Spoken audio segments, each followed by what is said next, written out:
And laughingly, in our book, we included, towards the end, a list of questions for book clubs and also another message, to people who are reading the book. And we laughingly added in the book, send us a note about who you think would play us in a movie.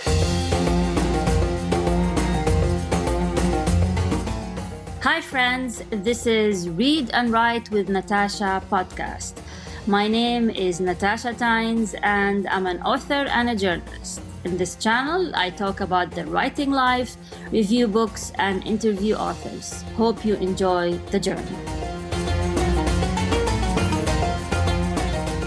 Hi everyone, and welcome to another episode of Read and Write with Natasha. I have a very special episode today. I have three authors with me for the first time. I have Karen Smith Rassicote, I have Karen Justice, and I have Rebecca Lachance. And the three of them wrote the book called Widows Among Us, Stories and Insight.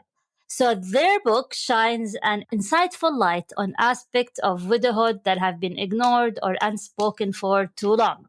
So thank you for joining me today. I'm really excited to have all of you here today, and I'm really sorry about your loss, about this tragic event. And if there's anything we can do or I can do from my part to help, please let me know. And so I think my first question is, and I'm going to throw it out there, and, any one of you, feel free to respond, is how did the three of you meet? Well, I'll start that story. We're all involved in the Frederick area where we live, in various groups and organizations, and kind of knew each other at least somewhat. Karen had put a question out in 2019. She was going to be going to Morocco and was putting a group together. And Rebecca and I said we wanted to go. And I was going with my second husband. My husband had passed back in 2010, and I've since remarried. So Bob and I were going on the trip, and Rebecca was going, and her husband was still alive. And we did. And at the end of the trip, we ended up in Essaouira in a Berber hammam, which is a Moroccan spa. And we're kind of accidentally a little more intimate than we had expected, because by the time they got done scrubbing and washing and everything else, we had not one stitch of clothing on. And Rebecca had made the comment that we were the only ones to see her tattoo other than her husband. So, that was a bonding experience that we hadn't expected, and traveled together and everything. And then Rebecca's husband passed away about a year later. And Karen and I, when we were traveling up to Michigan, her father was passing, and I was driving up to Michigan. And we started talking about Rebecca and how she, had lost it. It was the middle of COVID at this point. This was 2020. And we felt that we should contact Rebecca and just kind of see how she was doing and everything else in the midst of losing Frank and COVID. And I don't know if anybody else wants to pick up from there. Well, it was a time of not being able to really reach out and support people personally. But, Karen and I had both been widowed. She'd been widowed in 2010. I had been widowed in 2017. And we knew that it was a difficult time. You don't know what anybody's going through, because every experience of widowhood is totally different depending on so many different factors. But we wanted to reach out because COVID was such a time of isolation. So not being able to go knock on her door, or we could make a phone call, but phone calls are, temporal. They don't last very long. So Karen had suggested that we set up a group on Messenger, and we called it Accidental Hammam Ladies, because our accidental hammam experience was our set of humor. And so we just sort of started messaging, how you doing, etc. And then we started traveling together. And so there's more to that story. We'll let you go with the questions you would like to know, and we can fill in the blanks from there. All right. I like to ease in sometimes before I ask the tough questions. So, well, it's not really tough, but okay. So you meet, you become friends, you have this intimate experience, you see each other's tattoos, all is well. And then you write a book together. So how did this idea come up? Were you guys like drinking together or something? Well, yes. Not exactly. A glass of wine. Okay. It was more than Okay. wine. But yeah, I'm just curious, how did this idea come up? Well, as we traveled together, we went to Sedona, Arizona. And the story is that we were making plans for a trip, and I said, I wanted to go to Vermont during the winter. And they both were like, no, we don't want cold. Let's go somewhere warm. So they chose Sedona, Arizona. And so we were in Sedona, Arizona in February, and it is cold and snowy in Sedona in February. So we were sitting on the porch of the place where we were staying, which had a lovely outdoor fireplace. And of course, the red rocks of Sedona were up ahead of us. And so we were sitting on the porch wrapped in blankets and our winter coats. Maybe a little wine was involved, and we were talking about our various experiences, but more importantly, the things that we had learned about those experiences. And we said, we should write a book. So the next day, we drove to a Staples and bought color-coded legal pads and started writing. Oh, wow. Why legal pads? Why not like a computer or a typewriter or whatever? We were traveling. we were traveling, yeah. We didn't have all that stuff with us, so I also, we all on had a personal level, legal pads. Yeah, on a personal level, I love to write pen and paper, so I do put it into the computer, but I do enjoy doing just handwriting. Okay, so when was that? When did you come up with the idea and you start writing immediately, like that time in Sedona? How? That was in February of 2023. February of 2023. So it's almost 2 years. So almost, yeah. So it took you 2 years to finish it. So how did the process of writing a book authored by 3 people who live, I think 2 of you live in the same state and 1 live in a different state. How did you do it, and how did you decide on who writes what and who edits what, and how was the process? Well, that day in Sedona, with our new legal pads, we started writing our own stories because that's where the lessons were learned, is in our own story. Okay. And then from that, actually, it took us several months because we shared the stories and edited each other's and made comments and pulled things out of each other. And then in July of last year, so 4 or 5 months later, we got together in Pittsburgh for 3 days. And then it was only ice cream that was involved. But, but we kept trying to pull people, Really? Well, Yeah.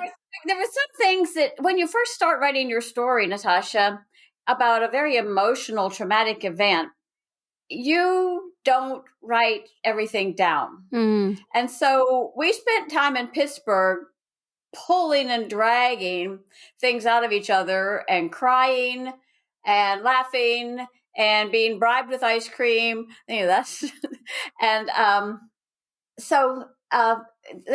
we spent some time just writing our own stories. And then as we were writing, we found similarities between us. We found differences. And from there came, the next part about lessons learned. And then, I guess we didn't really get together in person again until February of this year. But we did a lot of Zoom calls.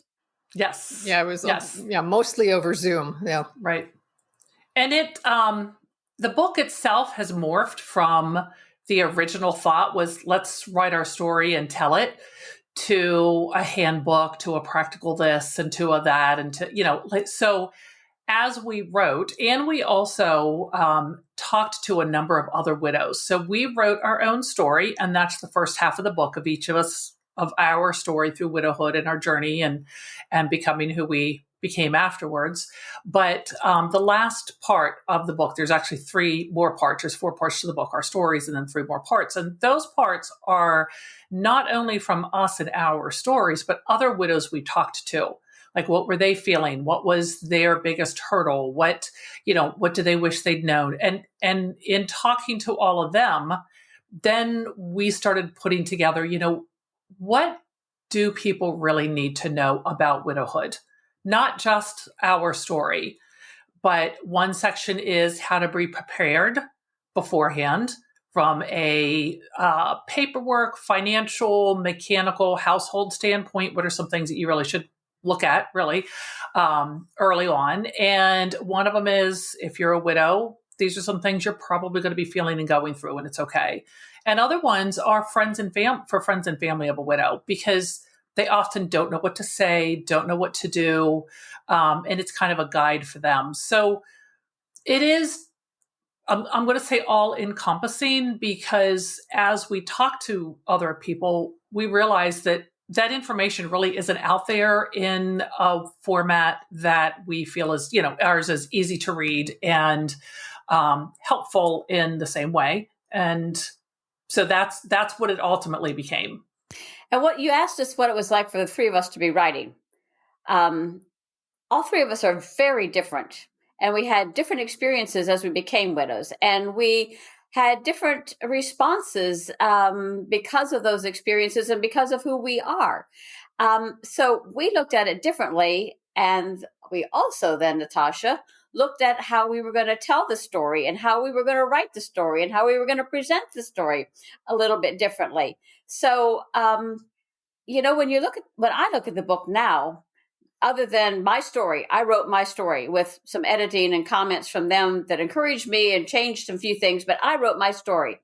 But I probably couldn't tell you which parts of the other 3 pieces of the book I contributed to, because we merged our concepts and ideas so beautifully. I'm impressed with us because because we really were able to coordinate our information and present it in such a way that you could easily identify us and our stories. And if you know either one of us, any of us, you would say, yep, that's all her. But when you read the rest of the book, you couldn't tell which one of us said what unless we identified that we had done so. And I think that's part of the beauty of the book. Okay. So there were chapters about each individual story, and then there are combined chapters, correct? Or like, how did you divide and conquer? How did you divide the work? If you have stories that are not related to your, or chapters not related to your personal stories. So like I said, the beginning is each of our stories. And then the other parts we broke down. I mean, we kind of in a way started with this big, huge, long list, almost like a brain dump, and then started categorizing and everything else. And part of it was the information, like I said, the information that we had. And some of it was, what are other women and widows asking us about and telling us about? Like, what is it when we talk to somebody else and we're saying we're writing this book, what do they want to know? Right. And so that drove a lot of the information that we put in there and how we ultimately broke it down. If you want to think about it, the book is in 4 sections, right? The first section is our 3 stories. The second section is called Mamas Teach Your Daughters to Be Widows. And it is about preparing, right? Getting that paperwork done, talking about finances, learning about your house and your household and mechanical items. And, and you might not be the person, if your husband passes, I am certainly not going to go downstairs and figure out how to work that furnace or the, hot water heater or anything, but I do need to know who to call. So those are good questions as well. So that's part 2. Part 3 speaks directly to the widow, what she might be feeling, the fact that she doesn't have to follow anybody else's agenda, self-care, et cetera, et cetera. And then part 4 is for friends and family of the widow, what, things they can do, some do's and don'ts and support and stuff. So you can kind of look at it in that way of 4 different parts. For example, let Rebecca talk about the brain fog and the second set of ears. That's in the part about for the widows. And this is, well, I'll let you explain it. Yeah. And in my story, part of what I experienced for about 10 months or so was a very serious case of brain fog. I mean, somebody would say something to me and 2 seconds later it was gone. It was just gone. I couldn't retain it whatsoever. And as I highlight or I mention, that had a pretty stunning impact a year later when I found out that I owed the IRS $1,200 because I hadn't paid any income tax over the year. Well, the reason that I probably didn't was because I assumed that when all of the funds were transferred into my name, that withholding would automatically occur. No, that's not true. And the second thing is, if my accountant told me to make sure that I had all that withholding restarted, I didn't remember it. It was probably gone by the time I reached the parking lot of his office. So that became a learning for us where we could offer a solution. And that solution is what we call a second set of ears, is that when you are going to all these different meetings, whether it's with your lawyer or your accountant or your insurance person, even your physician, to take a second person with you who has a notebook and they can write down what was talked about, what was said, what you're supposed to be doing, and you have it right there available to you instead of trying to. I couldn't even try to pull it out of my brain because I didn't even know if it was in there or not, So if you have that second set of ears to help you, it can save you a lot of money in the end. Well, yeah, because you said 1,200, but you had a bill of 12,000. Oh, I'm sorry. Did I say 1,200? Oh my God, no, it was 12,000. Yeah, it was $12,000. So thank you for correcting that. Oh my gosh. Oh. A big difference. Yeah, I like the fact that you mention finances and how to handle them. I heard so many stories and, from like loved ones who, especially women who lost their husband and they didn't know like the passwords of the bank accounts, or they didn't really know anything because all their life they depended on their husbands to handle the finances. And just like figuring out how to log in to the bank website or any of those things, it was pretty daunting, especially in times of crisis. So how do you handle that? Did you address that issue in your book? Is even figuring out how to even get into the bank or who to call at the bank or what to do and all of that?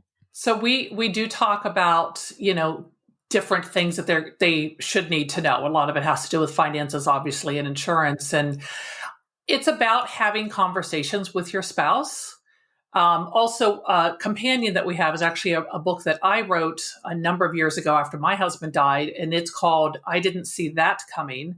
And it's a place to put all of your pertinent information from your pertinent documents and kind of keep it all in one place. It's a spiral bound, 8.5 by 11. It talks about your legal documents, your financial documents, your insurance, and the information that's on them. And it's a book either for you or your loved ones to be able to pull out and have that information in front of you.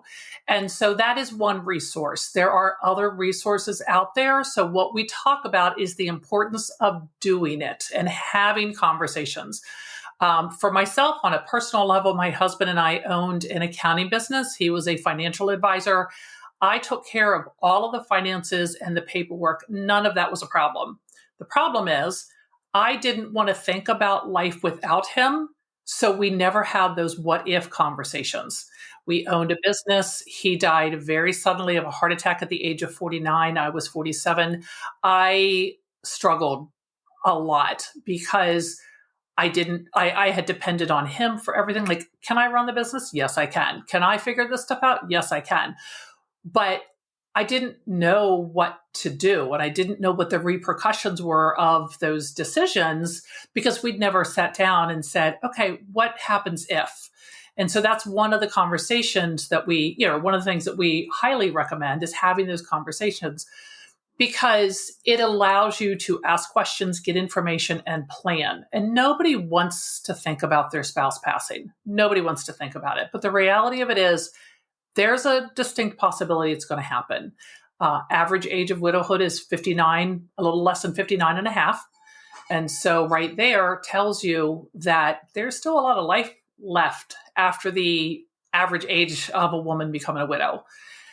You might not need to know everything. If you're not the one that does the bill paying and the banking and everything, you don't need to know exactly how to do it, but you need to know where things are, who to call, so that you can get stuff organized.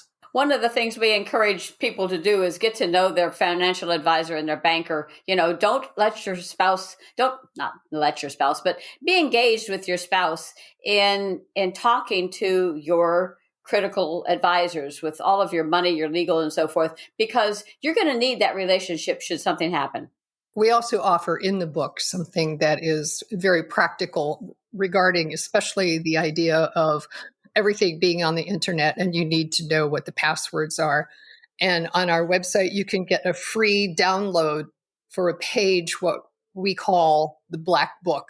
And that book, it's a page that you can fill out and put into a black binder so everybody can find it. But it's to list what are those accounts that are online.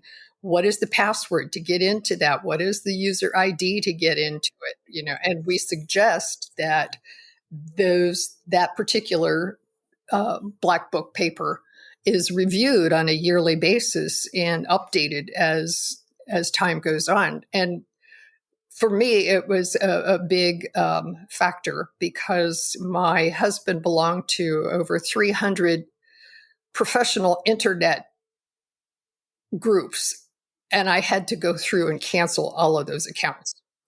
And so I'm sure there are a few I missed. But it is a practical piece that you can use, pull it out off of our website, and you can fill it out and put it into a binder for people to use. Okay, so we talked about writing the book. I want to talk about publishing the book. So the book is coming out next week, right? How did you go about publishing it? Come out next month. The 9th of January. So, in January, yeah. So how are you publishing it? Publishing, self-published, editing, all of that. What was your publishing process was like? I have a friend who's a developmental editor. And so the first thing we did was run it past her. And then we redid it. And since you write as well, I tell people we've probably edited, rewritten, and modified this book probably 30 times. But the developmental editing was the start of it. And then we engaged a company. May I use a name? Yeah, of course. Yeah, go ahead. Okay. We use a company called 1106 Designs, which is in Phoenix, Arizona. And they provide developmental editing as well, but we were already there. We engaged some beta readers to read it and give us some feedback. Then we edited it again. And we sent it to 1106, which did some other editing and then some proofreading and the cover design. They had a package that provided, once we handed them the manuscript in July, we have been working with them on all the following steps of editing and proofreading and modifying and page layout and cover design and collecting we have collected a lot of quotes because we've been sharing things on Facebook and had some pre-readers in various levels and at times. And so we have some quotes that we were able to put on the back. So we sort of did a hybrid publishing, I would say. Nobody paid us to publish our book, but we didn't go to Kindle and do all the steps by yourself. Okay. So you used Amazon KDP to publish it. Well, 1106 will put it on KDP when they finish Okay. They're doing a regular trade size book, an ebook, and a large print version. Okay. Okay. And I also noticed that you're very active on podcasts, and I went to your website and see like a number of podcasts. Would you say that this is your number one marketing strategy that you've been using, or do you have other marketing strategies too? And this is how we actually met, through the podcasting. But what other marketing strategies have you used, or you think that has the highest ROI? Well, it's hard to define ROI so far because we haven't had any books to sell. Yeah. We have to go by ROI of the heart. Yeah. Yeah. Or the engagement or the interest and all of that. And you can also look at pre-orders as well. Yes, we've had quite a few pre-orders that are hanging in line there waiting. We've been pretty active in terms of not only doing the podcasting, but also social media. We have our website that we put stuff on. That's my dog. Oh, that's all. I'll chime in. We have a Facebook page for the group. We have each individual Facebook pages and Instagram as well. And so it goes into all of those places. LinkedIn, it goes into LinkedIn as well. So, and then not to mention that we all have very large circles of acquaintances who are, our biggest cheerleaders really in terms of sharing the information. We jokingly say that we're going to, well, maybe not as a joke, that we're going to hire Karen Raskott's mom because I can't keep her supply to the business cards. she's amazing at how she sells the book for us, Yes, okay. You know how moms are. My daughter did this. Let me share it with you. Yeah. So one of the ways that we, once the book comes out too, one of the ways that we really want to, not only sell the book, but really just spread the message and bring awareness to this topic and really reassure women that, this is the story and you will survive. And, but one of those ways is speaking and presentations to either nonprofit groups. Ultimately, we'd love to do speaking at other groups and everything. So we're reaching out not only to the people we know in our circle, but who do they know that we can then and kind of keep expanding that reach as well. And since we all like to travel, it's opportunities. We'll probably be going to Pittsburgh, Central Ohio, where Rebecca is, and Michigan this summer. We have some things planned there. Rebecca and I will be in Florida, in Jacksonville, in late February. So we've talked to Rotary groups and expos for senior caregivers. We have things for Rotary still planned, and to a women's group as well. We've already spoken and going to do a second event with them. And we have presentations at churches because we want to reach couples and say, this is really an act of love, to know what to expect, to take this, like we said, mamas teach your daughters to be widows. Nobody talks about it. We want people to talk about it so that it's not a forbidden subject. So do you think women do not prepare for being widows because they don't want to bring out or inflict on them bad luck? If you talk about it, you're gonna just bring it onto yourself. Is that what's happening, or what? Why don't people, or they don't want to talk about something that's gonna depress them, so they just avoid it? Well, part of what we learned when we were interviewing other widows and women was that in many, many, many cases, their mothers and grandmothers had been widowed for as long as 25 to 40 years, but they had never discussed any of the process or any of what happened with them, with their daughters.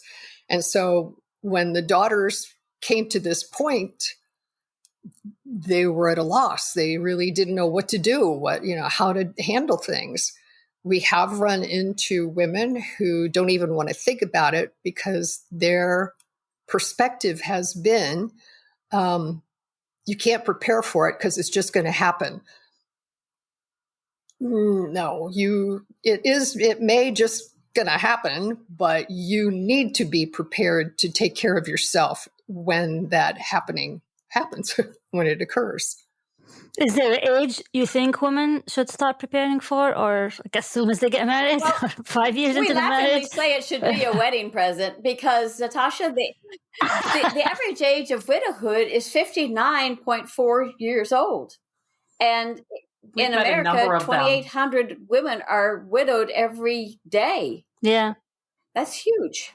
And I just met a woman this week or last week. I met a young woman. She was 28 years old. She's 28 years old now. Her husband died when she was 23. So, age really isn't a factor. It happens, and you never know when that's going to be. I mean, and for me, I was 47. So, Sam and I thought, we're like, we need to do this, but we have plenty of time, right? Plenty of time. And it just, Yeah. So. Yeah. You were younger than me. Like I'm 48 now, exactly. for example. And do you think there are some people who think, this is never going to happen to me. It's going to happen to other people. And that's why they stay away. A lot of that is topic. Human nature. If I don't think about it, it's not going to happen. If I do get prepared, then I'm just bringing that on. If I ignore it, and none of that is really, like, you're not going to affect by getting the paperwork ready or not getting it ready. You're not going to change something, right? But when something like this, an event, a traumatic event like this happens, as you can imagine, your life is just turned into chaos instantly, right? But if you've had some of these questions answered and you've had a conversation and you have the finances in order and you know about life insurance policies, and if you at least have that's one less chaos that you have to deal with. But it's a very prevalent chaos if you haven't dealt with it, because, I have a story of a woman who lost her husband around the same age as Sam and I were at the time. He took care of everything to the point where her names weren't on anything. She had no way even to get cash because everything was in his name, and literally had friends giving her money because she couldn't do anything. And it was just like, and she was like, it's not that I'm a stupid person. I just let him take care of everything. I had no idea it would be this difficult. So, it's kind of those ounce of prevention and having the conversation, knowing where things are, going over it on a annual basis, whatever it is, because it's an act of love to say, are we prepared for something to happen? And if the answer is yes, then thank you. Do you think medical scares might propel people to act? For example, in the summer, my husband was hospitalized for 2 weeks at the hospital, and I was alone taking care of the 3 kids and dealing with everything. And have you seen it with medical scares changing the perspective, or it does not really? I haven't seen that. I haven't witnessed anybody for whom that's happened. I have a friend whose husband was ill, and within the last, within 3 or 4 months of the initial hospitalization, he passed away. But I don't really know her well enough to know how well prepared she was.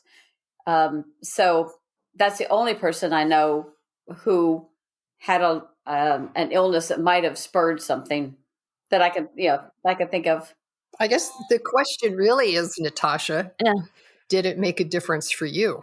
I think I had the brain fog that you mentioned for 2 weeks. So I was on a survival mode, and the only thing that I wanted, was day-to-day survival, make sure that the kids and everyone is okay and they fed. And so I was not thinking about the finances and what if, and I was just thinking day by day because I was on a survival mode, honestly.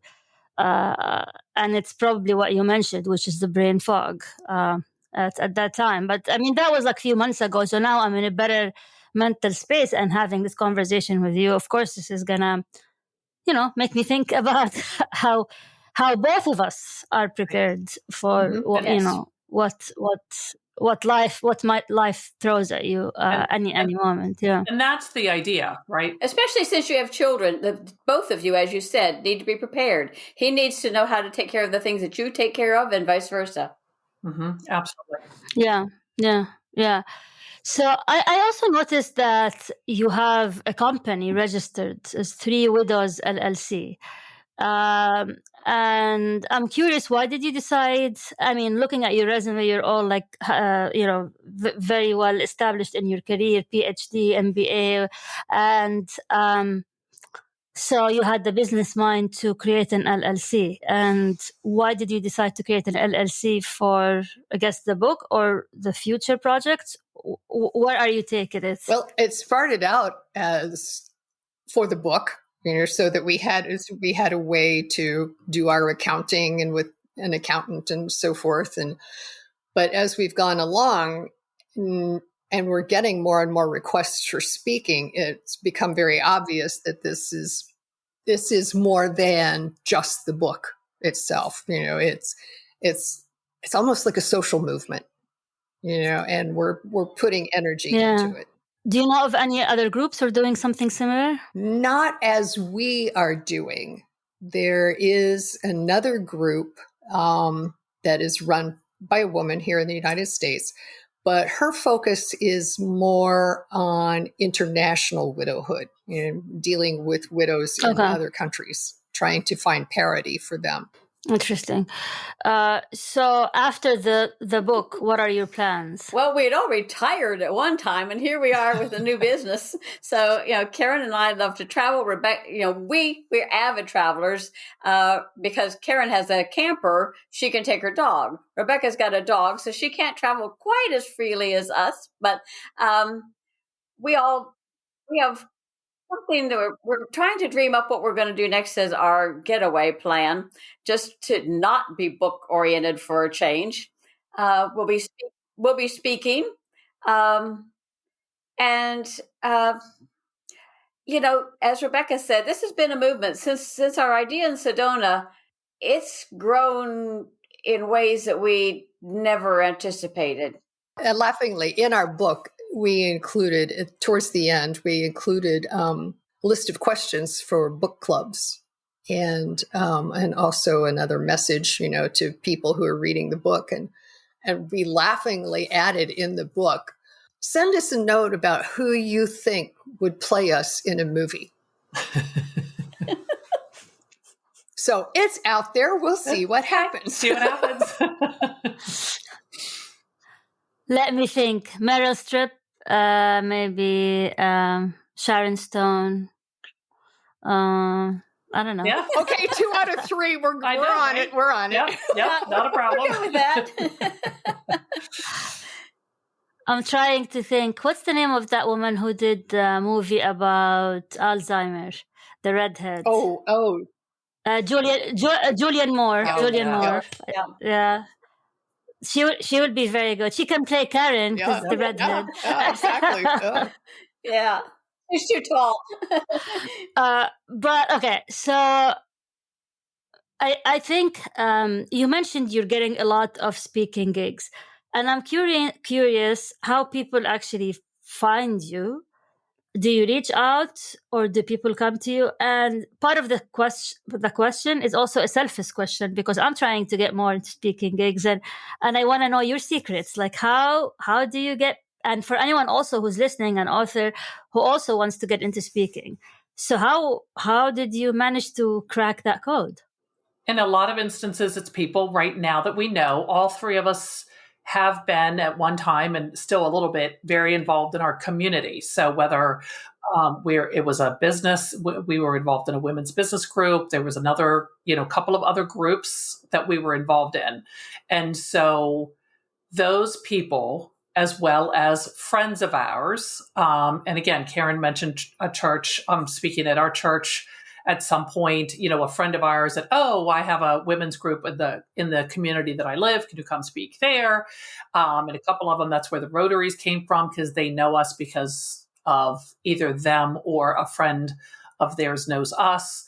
So right now, it is primarily people that either in our circle or one level beyond our circle, but ultimately we'd like to get to the 3 and 4 people deep out of there. We don't necessarily know them, but we've been introduced, or they've heard about us and contact us. Because somebody's at one of those meetings. Somebody that we know invited us to speak at a group, and somebody in that group hears us, and they invite us to speak to another group, and somebody in that group hears us, and they invite us to speak someplace else. So it's just it's like a snowballing effect. Yeah.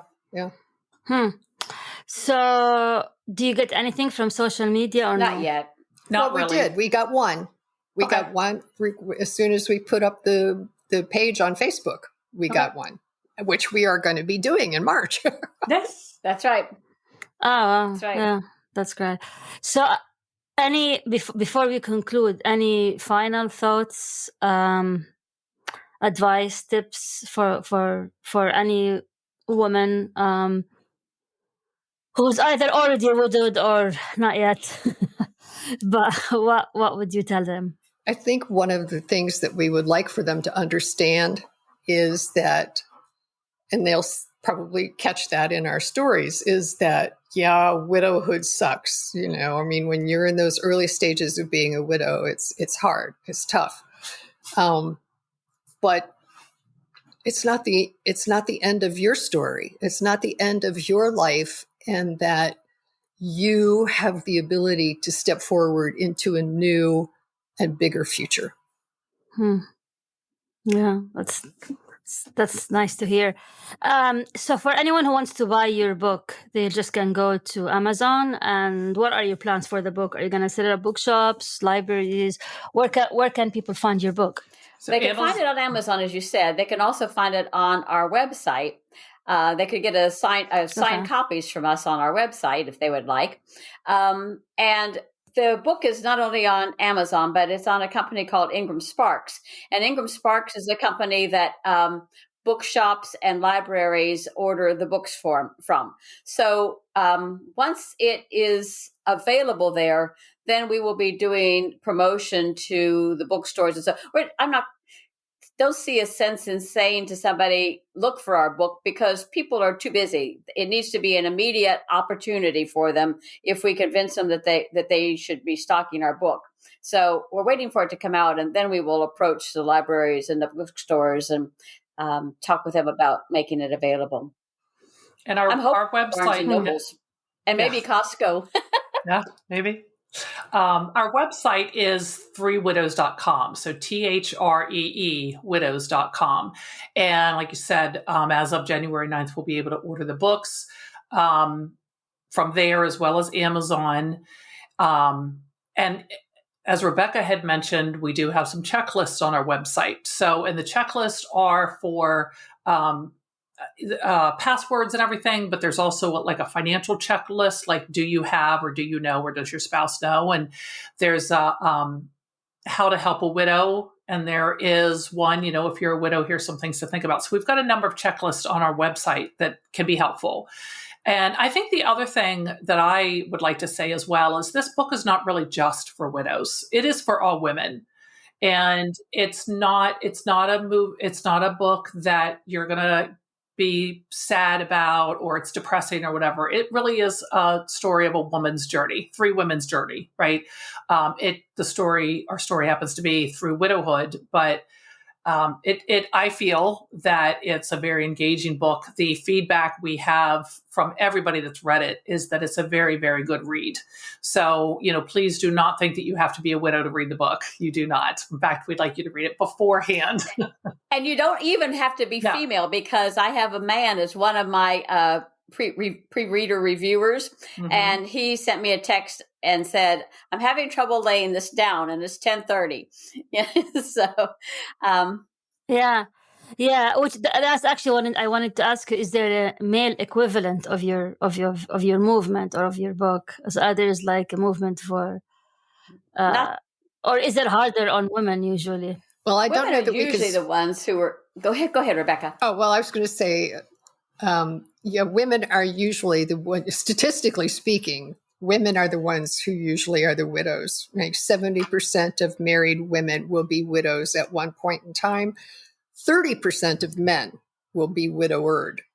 So, But what is in our book, even though it's written from our perspective as women and widows, the information in it is extremely relevant to widowers as well. As my brother is a widower, and he said he had wished that he had known this kind of information when it happened to him. Wow. Well, this has been really fascinating and inspiring. And again, sorry for your loss, and I wish you the best of luck with your movement and with your book and your travels and your future project. And for anyone who's listening or watching, thank you for joining us for another episode of Read and Write with Natasha. And until we meet again. Thank you for tuning in to Read and Write with Natasha. I'm your host, Natasha Tynes. If today's episode inspired you in any way, please take the time to review the podcast. Remember to subscribe and share this podcast with fellow book lovers. Until next time, happy reading, happy writing.